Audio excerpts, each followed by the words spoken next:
And to talk all things royal is the Daily Mirror's royal editor, Russell Meyer. Russell, great to have you back. Thank you for joining us. So, look, I spoke earlier about the royal trip to France. How was the state visit, do you think, received in Britain? Well, hi, Caroline. Thanks for having me back. Well, I've just literally come back in the last few hours from France. And I think, if we were judging it, I think there's a job well done by Buckingham Palace. It went off without a hitch. I mean, a lot of these trips are pretty much paint by numbers a lot of the time when you've got a big state visit. You've got to go and see the president or the world leader of the country, as Charles was with Macron. The interaction between the two political leaders or the head of state, as Charles is, will be sort of watched upon by not necessarily the journalists, but many people in the country as well. And I thought it was quite interesting that Charles's visit coincided this week with the 231st anniversary of when France had decided to get rid of their own monarchy. And I mean, France is obviously a republic nation. A lot meant about the rescheduled visit from March when there was riots in the country due to the unpopular pension reforms that have been put through by President Macron's government. But, it went pretty much pitch perfect. And I'm sure President Macron will be no doubt delighted, as Charles was, with the reception that everybody was given. And I think that's pretty fair. Look, the King gave a very well-received speech to the French Senate, receiving a standing ovation after covering the war in Ukraine and climate change. We've got a grab here. Let's take a look. These horrifying events have once more demonstrated the fragility of so much that we hold dear. Just as we stand together against military aggression, so must we strive together to protect the world from our most existential challenge of all, that of global warming, climate change, and the catastrophic destruction of nature. Now, the King has always been a climate advocate. Some thought that with his succession to the throne might see him become more apolitical. How do you think he's walking the line on being non-partisan on issues, or do you think Charles will take a different approach to the late Queen? Well, certainly, I don't think a leopard can change its spots too much. I mean, we've seen previously when Charles most notably gave an interview to the BBC ahead of his 70th birthday. He was saying, listen, I'm not stupid. I know that I can't meddle like I perhaps have done in the past. You remember the letters that he'd been sending to government ministers here in Britain. We know he's an outspoken critic of certain countries and their climate change policies. And certainly here in Britain, it was fairly embarrassing because our Prime Minister, Rishi Sunak, has rowed back on certain green policies this week. However, I mean, I was there for that speech in the Senate, and it was masterful. I mean, Charles was flitting between English and French. Another speech he gave at the Palace of Versailles was almost exclusively in French, and he really is taking hold of this role as statesman. And if you say, like you said, should we have expected him to change tact, to not be as outspoken? But I think when it's on real passion projects of his, let's say the environment, talking about opportunities for the next generation, and of course the war in Ukraine, these are huge, huge pillars of a discussion that is happening not only within the political sphere, but also across society as well. So I wouldn't have expected him to row back on it. And, I think we need to see a bit more of that from Charles. I certainly want to see more of it. He's staying true to his colours, and good on him. But I do wonder, positions on these sorts of things, particularly in and around politics, do change over time. And even with, changes in science, things do change over time. What impact, if any, do you think that could have on the monarchy in the longer term? Well, listen, I mean, he's putting himself out there, isn't he? It's certainly going to be shot down in certain quarters. People saying Charles should stick to the business in hand. We know that the monarch has a certain different role that he had a luxury playing with the Prince of Wales. He could be more vocal, he could be more outspoken, and certainly this apolitical partisan view has to be appreciated. But Charles has been waiting for this job for decades, if not his entire life. We know what sort of man he is. I think we'd be more surprised if he was going to shy away from those big issues. And you talk about climate change, opportunities for youngsters. I think that they are pretty much things that he has showed throughout his whole life that are really, really passionate to him.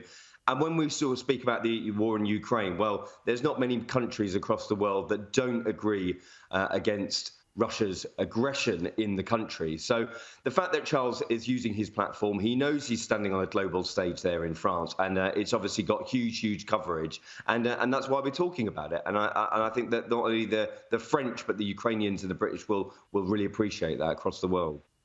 Now, heading back to Britain, meanwhile, the first ever protest inside Buckingham Palace has occurred over the weekend. Anti-monarchists rallied inside the palace. Now, how on earth did they pull that off? Well, again, I mean, quite the political stunt. You're looking at the picture, "Not my king" has been a phrase that has been used over the last couple of years. I think that there was this sort of gathering of the Republic movement. Republic, of course, is the organisation based in the UK, has got affiliates across the world that are sort of moving towards the opening up the discussion around doing away with the monarchy. And there is more of a discussion not only happening in both of our countries, but across the Commonwealth and the realms as well. And so they got into the palace as part of an official tour, quick photo opportunity, whipped off their tops, and there you'll see it, the picture there. Now, again, a political stunt that is being talked about. But we are living in different times. I think that Charles's coronation, we saw things that we wouldn't have necessarily seen during the late Queen's reign, certainly a more dissenting voice, opportunities being taken by protesters that we haven't seen for many a year. And this is part of a conversation that Charles has to take on head on, I think. It's no point trying to sweep it under the carpet, no point thinking that this isn't happening both at home and abroad. And with stunts like this, with more activism, comes greater responsibility. And I think that that's definitely something the monarchy really needs to be aware of in the current age. And this brings me to an article written by Jan Muir in the Daily Mail. Although it's unlikely that Britain would ever become a republic, without the Queen, some are wondering what is the point of the royal family. Do you take her view, or do you think she's missing something? Well, I'm not sure. You know, you say that it's unlikely that Britain will become a republic, but we could see that happening one day. Certainly not necessarily in my lifetime, perhaps, but there needs to be more of an open conversation, I think. The royal family are aware of this. I know from conversations happening with royal aides in the palace that it is something that they are in tune with. And certainly the reverence that had been afforded to the late Queen throughout her 70 years on the throne isn't necessarily guaranteed these days. There's certainly, of course, greater conversations to be had, as I said, both at home and abroad. And King Charles and the rest of the family need to be aware of that. Now, is this something that I think personally, I've just been on this royal tour of France. I think hopefully there's going to be a lot more international travel over the next 12 months that we hadn't seen in the previous transitional year at Buckingham Palace, had put it. And that is important for the brand of the royal family. It's important to make sure those international connections are well heeled. Now, it's something that the conversations are not just happening within the palace mechanism, but of course with the royal family themselves. So it's a very different era, this Caroline age. Charles knows that he needs to sort of step up and have deeper conversations with his subjects, as it were, about the issues surrounding the monarchy and what some people's issues with the monarchy are. Now, heading back probably a little bit into the past, this week, Princess Anne's former husband, Captain Mark Phillip, he turned 75. As always, the media never misses an opportunity to rake over some old scandals and stories, including a child out of marriage and a kidnapping attempt. Will he ever survive these things? And it always makes for a good yarn, doesn't it? Well, it does. I mean, you're looking back on it, we've had some big royal birthdays over the past few years, and certainly Captain Mark Phillips becoming 75. I mean, it takes us back through the history books. Certainly there was scandal and infighting. We've had plenty over the last couple of years, but that really was a period throughout the royal landscape which was tarnished with scandal and heartache. I mean, the Queen spoke about her annus horribilis herself, where her children were separating and divorcing in great measure. And whether the scandal of Captain Mark Phillips having a child out of wedlock, a lady called Felicity Wade, who then had to produce a DNA test in order to get Captain Mark Phillips to own up to being her father, it really sort of set in motion from the 80s into the 90s a period of real destruction within the royal family. But coming at the back of that, Princess Anne and Mark Phillips had really repaired their relationship, and not only, I think, because of their two children, but for their own relationship as well. And fortunately, that it is one that they do get on, will manage to co-parent their children successfully. But as you say, a trip down memory lane is always a nice thing for us on the media landscape, and I'm sure people have enjoyed reading it this week as well. Now, on to Meghan and Harry. They've been out and about in Hollywood at a charity event for first responders hosted by Kevin Costner, where apparently they caught up with their good friend Oprah. Can you give us the rundown?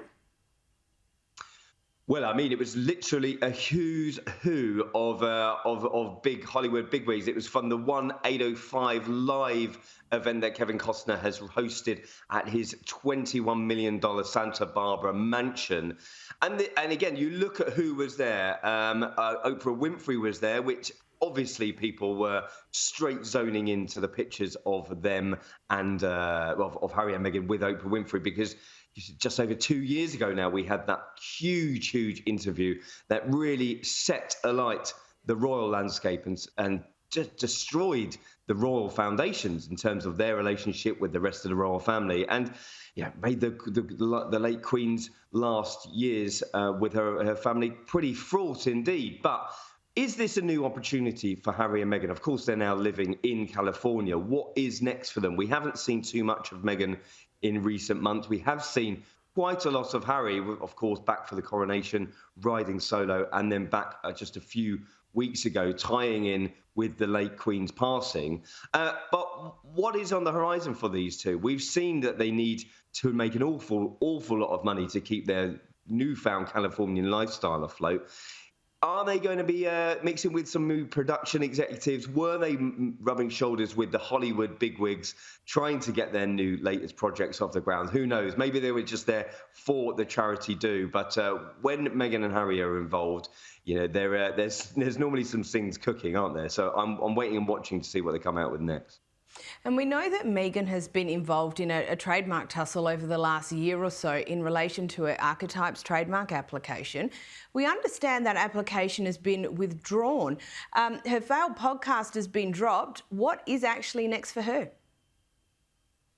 Well, that's the big question. I mean, as I said, we haven't really seen too much of her in recent months. She's been letting Harry take centre stage. And of course, we had his book at the beginning of the year, which set alight and torched relations, really. I mean, nobody was spared, excuse the pun, from his memoir. It was pretty brutal for all the members of the royal family. And certainly he's still picking up the pieces of that relationship. I don't think he's going to be speaking to the king anytime soon. I saw some reports this week that the king had pretty much extended another olive branch on top of an olive branch that he'd given him last time, coming to Balmoral and spending time with the family.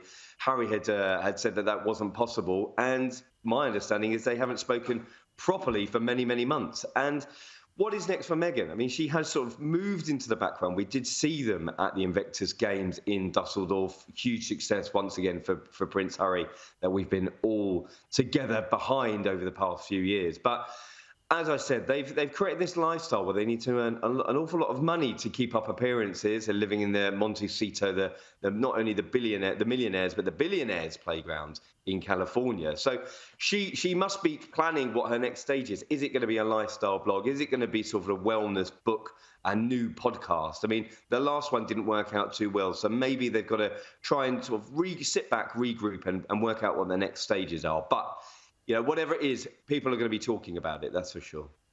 Absolutely, they will be. Russell Myers, as always, thank you so much for your time. My pleasure. Good to see you, mate.